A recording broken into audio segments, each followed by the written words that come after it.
வீடியோவில் illustration 18 பார்க்குறோம். Raghu, Ravi and Ramesh are partners in a firm, sharing profits and losses in the ratio 2:3:1.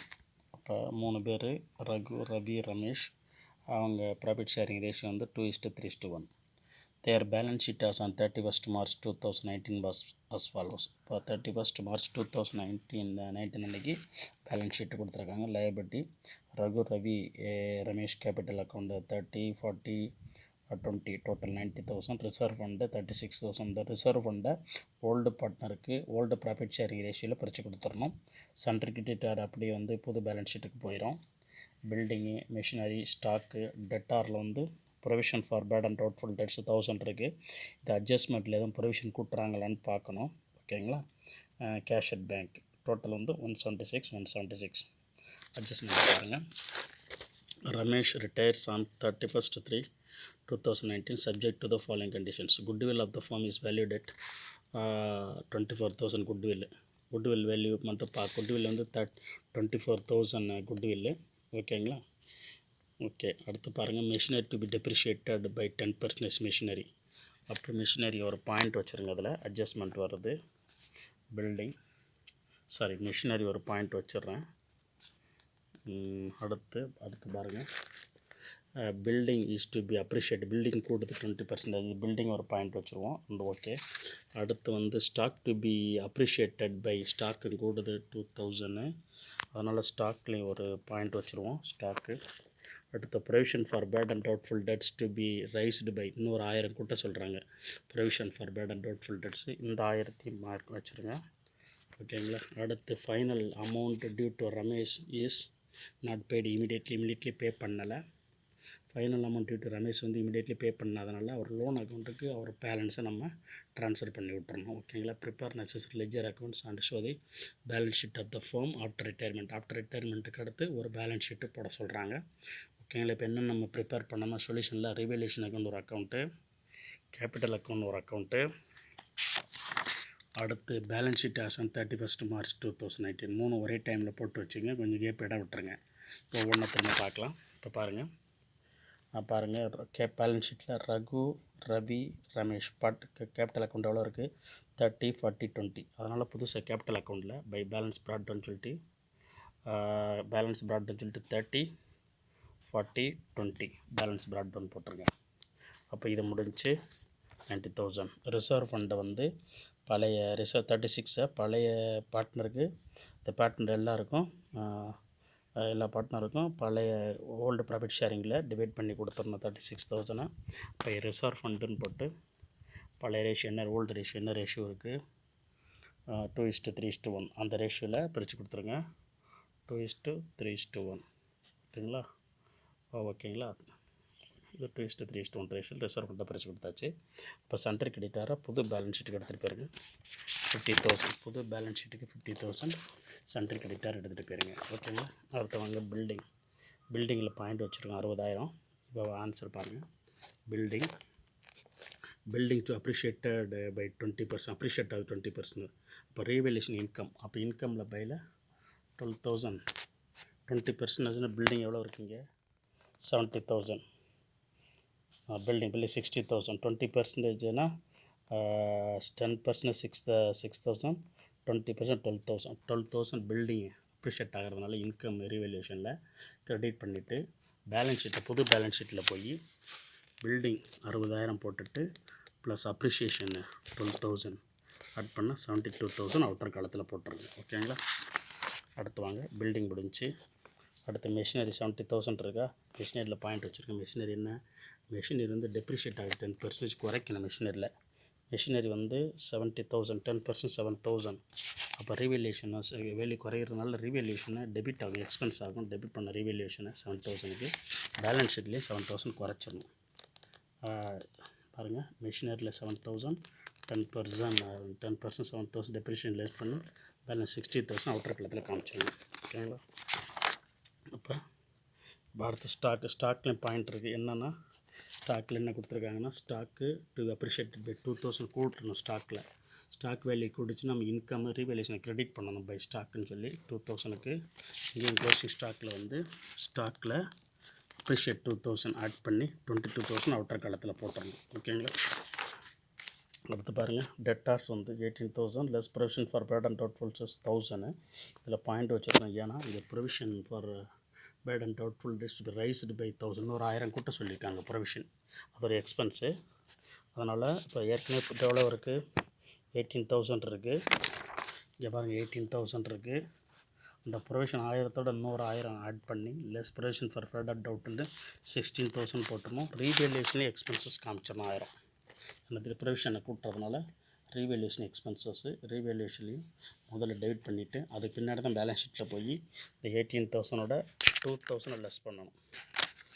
18,000 2,000 less பண்ணால் 16,000 stock debtor value. ஓகேங்களா? அடுத்து பாருங்கள், டெட்டார் முடிஞ்சிச்சு. கேஷ் அண்ட் பேங்க் பேலன்ஸ் வந்து 9,000. கேஷ் அண்ட் பேங்க் பேலன்ஸ் 9,000 நேராக பேலன்ஸ் ஷீட் கொண்டு போயிருங்க, புது பேலன்ஸ் ஷீட். அப்போ இங்கே இருக்க பேலன்ஸ் ஷீட் ஐட்டம் எல்லாம் இங்கே கொண்டு விட்டோம். அட்ஜஸ்ட்மெண்ட்டு ரிவேலேஷன் பண்ணியாச்சு. இப்போ பாருங்கள், இதில் குட்வில் ஆஃப் த ஃபார்ம் வந்து 24,000.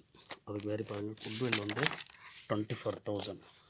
அதில் இவர் என்ன ஷேருக்கு வர்றாரு, இவருடைய ஷேர் என்னென்னா ரமேஷ் தான் ரிட்டையர் ஆகிறாரு. ரமேஷ் ரிட்டையர் ஆகிறதுனால ரமேஷோட ஷேர் என்னென்னா 1/6.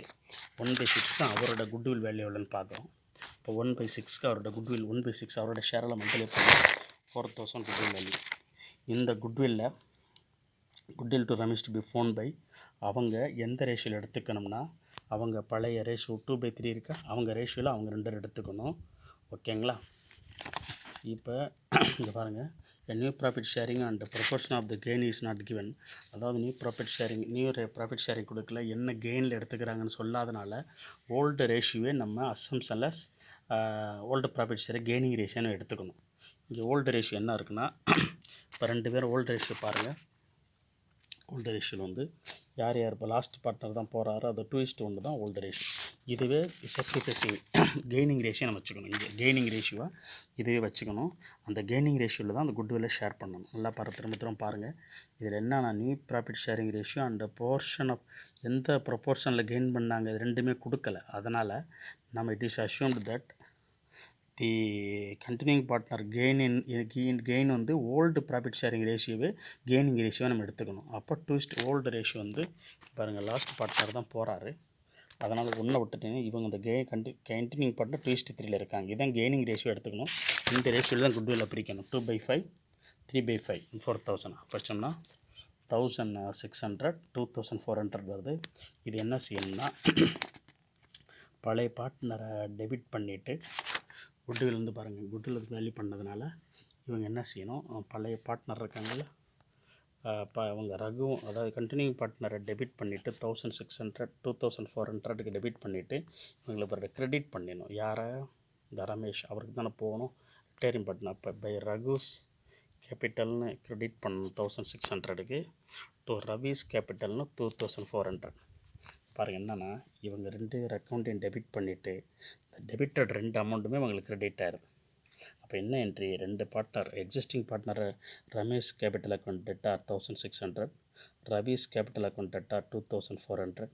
கிரெடிட் டோட்டல் கிரெடிட் வந்து ரமேஷ் கேபிட்டல் அக்கௌண்ட் கிரெடிட்னு டோட்டலாக 4,000 போட்டுருணும். அதை பிரித்து போட்டிருக்காங்க அதில். ஓகேங்களா? ஓகே, இப்போ குட்வில் ட்ரீட்மெண்ட்டாக முடிஞ்சிருச்சு. அடுத்து பாருங்கள், இப்போ ரீவேல்யூஷன் அக்கௌண்ட்டை பாருங்கள்.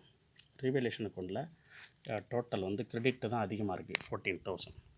இந்த 14ல் இந்த 8,000 கழிச்சிட்டிங்கன்னா 6,000 இருக்குது. இந்த 6,000 தான் ஓல்டு ரேஷியோவில் ஓல்டு ப்ராஃபிட் ஷேரிங் வச்சு பிரித்து கொடுக்கணும் பார்ட்னர்ஸுக்கு. இப்போ 2:3:1. அப்போ 2:3:1 அந்த ரேஷியோவில் பிரித்து கொடுத்தீங்கன்னா 2,000 3,000 1,000. ஓகேங்களா? இது வந்து என்ன பாருங்கள், ரீவேல்யூஷன் டெபிட்டு பார்ட்னர்ஸ் கேபிட்டலும் கிரெடிட். அப்போ பார்ட்னர்ஸ் கிரெடிட்டில் போய் ரீவேல்யூஷன் ப்ராஃபிட்னா கிரெடிட் ஆகும். ரீவேல்யூஷன் ப்ராஃபிட்னா பார்ட்னர்ஸ் கிரெடிட்டுக்கு போகும். ரீவேல்யூஷன் லாஸ்னால் டெபிட்டுக்கு போகும். இங்கே ரீவேல்யூஷன் ப்ராஃபிட்னால பை ரீவேல்யூஷன் அக்கௌண்ட் போட்டு 2,000 3,000 1,000. ஓகேங்களா? கிரெடிட் பண்ணி ரீவேல்யூஷன் முடிஞ்சிச்சு. இப்போ பாருங்கள் எல்லாம் இப்போ பார்ட்னர்ஸ் கிரெடிட் எல்லாம் டிக் பண்ணிடுங்க பாருங்க. கிரெடிட் டோட்டல் வந்து 44,000 61,000 31,000. அதே டோட்டல் எனக்கு போட்டுருங்க.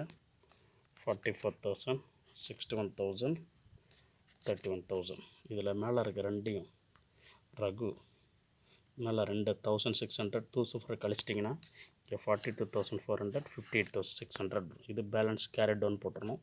இங்கே இருக்க அமௌண்ட்டை பாருங்கள். இங்கே அவருக்கு எதுவுமே இல்லை. இந்த 31,000 தான் அவர் கொடுக்க வேண்டியது. இப்போ அவர் கேஷாக கொடுக்க முடியல ரமேஷ்க்கு. ஃபுல்லாக வந்து ரமேஷ் லோன் அக்கௌண்ட்டுன்னு போட்டுரும். இது என்ன செஞ்சிடறோம், இது வந்து லோன் அக்கௌண்ட்டு கேஷாக கொடுக்காதனால கேஷாக பேங்க்கு செக்காக கொடுத்தா டு பேங்க்குன்னு போடுவோம். அந்த இடத்துல இங்கே எதுவுமே கொடுக்கல, அதனால் லோன் அக்கௌண்ட்டுக்கு மாற்றி விட்டுறணும். அப்புறம் தான் இப்போ இமீடியட்டாக பே பண்ணலை. நான் சொல்லியிருக்காங்க பாருங்கள், final amount due to Ramesh, final amount due to Ramesh is not paid immediately. அவர் கொடுக்குற டியூ அமௌண்ட்டை பே பண்ண முடியலை. அப்போ லோன் அக்கௌண்ட்டுக்கு மாற்றணும் ரூல் படி. இப்போ டு ரமேஷ் லோன் அக்கௌண்ட்டுன்னு ரமேஷ்னு எழுதிருங்க 31,000. இந்த ரெண்டும் டு பேலன்ஸ் கேரிடன் இருக்குல்ல, இதை ப்ராட் டவுன் பண்ணுங்கள் ரெண்டு பேருக்கும். அப்போ இங்கே 42,400 பேலன்ஸ் ப்ராட் டவுன் வருது பை பேலன்ஸ். இது 58,800 பேலன்ஸ் ப்ராட் டவுன் வருது. இது ரெண்டு தான் பேலன்ஸ் ஷீட்டுக்கு எடுத்து போண்டிய பேலன்ஸ் ஷீட்டுக்கு எடுத்து போன ரெண்டுமே. அதையும் பாட்டிட்டு வந்த அதே மாதிரி லோன் இருக்குது பார்த்தீங்களா, லோன் அக்கௌண்ட் வச்சோமா, எவ்வளோ லோன் 31,000 பேலன்ஸ் ஷீட்டுக்கு லோனுன்னு போயிடணும். ரமேஷ் லோன்னு 31,000 போயிடணும். ரமேஷ் லோன் 30,000 போயிடணும். இந்த ரெண்டு கேபிட்டல் பேலன்ஸ் எவ்வளோக்கு 42,400 58,600 ரெண்டு டோட்டல் வந்து 1,01,000. பாருங்கள், கிரெடிட் எல்லாம் டோட்டல் 182,000. இங்கே டெபிட் எல்லாம் டிக் பண்ணிட்டேன் எல்லாம் ஆக்சுவலாக 182,000. இப்போ பேலன்ஸ் ஷீட் டேலி ஆயிடுச்சு. ஓகேங்களா, அதனால் டுட்டோரியல் நோட் ஏற்கனவே சொல்லிட்டேன். மெயினாக டுட்டோரியல் நோட் என்னென்னா, இங்கே நியூ ப்ராஃபிட் ஷேரிங் ரேஷியோ எந்த ப்ரொப்போர்ஷனில் கெயின் பண்ணுறாங்கிறது கொடுக்காதனால நம்ம கெய்னிங் ரேஷியோ வந்து ஓல்டு ப்ராஃபிட் ஷேரிங் ரேஷியோவே எடுத்துக்கணும் 2:3. அந்த ரேஷியோவில் தான் இவர் குட்வில் 24,000 குட்வில்ல அவரோட ரிட்டையரிங் அவர் ஷேர் வந்து 1/6. 1/6 மல்டிப்ளை பண்ணால் 4,000. இந்த 4,000 என்ன பண்ணணும்னா இந்த ரிட்டையரிங் பார்ட்னரை கிரெடிட் பண்ணிவிட்டு டெபிட் வந்து இவங்களை ரெண்டு பார்ட்னரையும் அந்த கெய்னிங் ரேஷியோவில் டெபிட் பண்ணணும். அதுதான் கேபிட்டல் அக்கௌண்ட்டில் ஒரு வாட்டி காமிச்சிக்கலாம். கேபிட்டல் டெபிட் பண்ணியிருக்காங்க பாருங்கள், 1,600 2,400.